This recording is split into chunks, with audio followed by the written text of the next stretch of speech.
We're here with CBS 2 political reporter Marcia Kramer. Marcia, you've been covering Mayor de Blasio in his role as mayor for years. How did he do in his first presidential debate?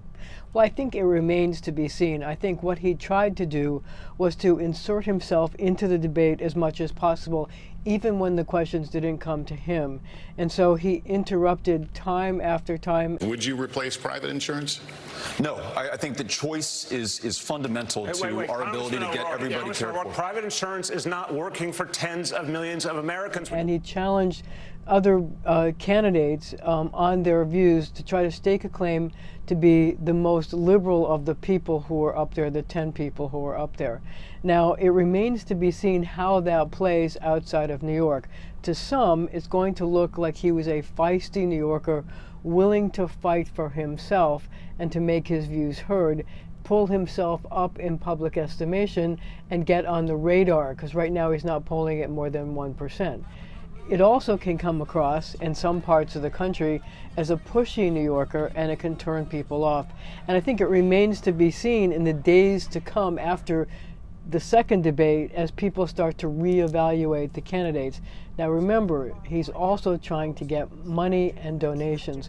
So he's also going to, the minute the debate was over, he and everybody else started asking people to donate money to their campaign, because money is going to be a factor in whether they get into the next rounds of the debates. So he's hoping that people will have seen his performance, that he did make an impression, and that they'll contribute money. But, you know, that's an open question. Marcia, there was another local candidate on the stage, New Jersey Senator Cory Booker. How did Senator Booker do in his first debate?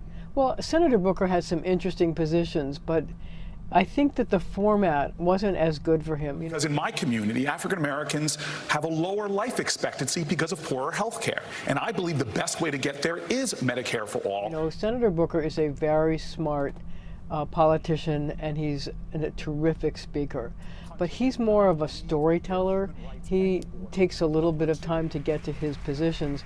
And so a format where you only got 60 seconds, 1 minute to answer isn't exactly the best format for him. And I think he didn't rise as much as he would have had liked to, because of the fact that he only had a minute to tell what his answers were. Marcia, you're now getting ready to cover night 2 of the debates. What are your thoughts on Senator Kirsten Gillibrand? Well, she's got to have a breakout performance tonight. She hasn't done much of anything. She's also with de Blasio at the 1% level and has to, you know, break out of the pack. So she's going to be looking for some moment where she can shine and she can show her bona fides as both a woman and a candidate, and a woman who has, you know, fought for women in Washington. Political reporter Marcia Kramer, thank you so much for your time. No problem.